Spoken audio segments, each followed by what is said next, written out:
This programming is sponsored by Central Market, featuring daily floral deliveries with an array of seasonal blooms, bouquets, and custom arrangements. More at centralmarket.com.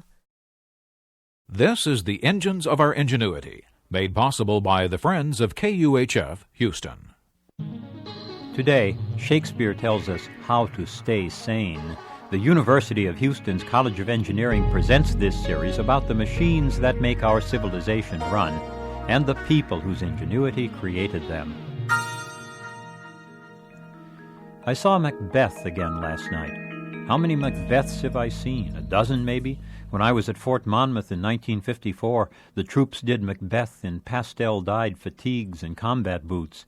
In the 70s, Playboy magazine produced a movie version, a tad more graphic than most, but still a pretty good rendering.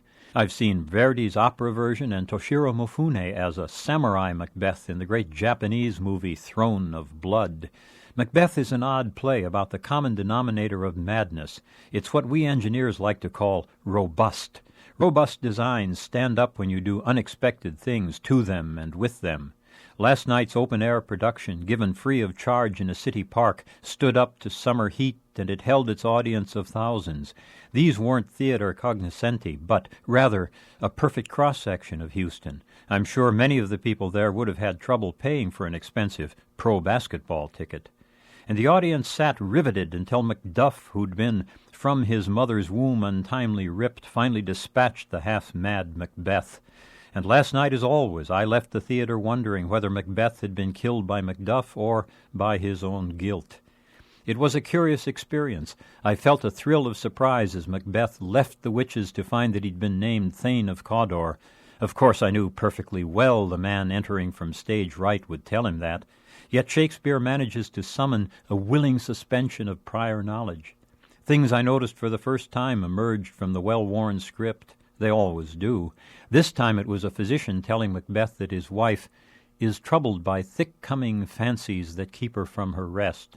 "Cure her of that," cries Macbeth. "Canst thou not minister to a mind diseased, pluck from memory a rooted sorrow?" The physician replies, "Therein the patient must minister to himself."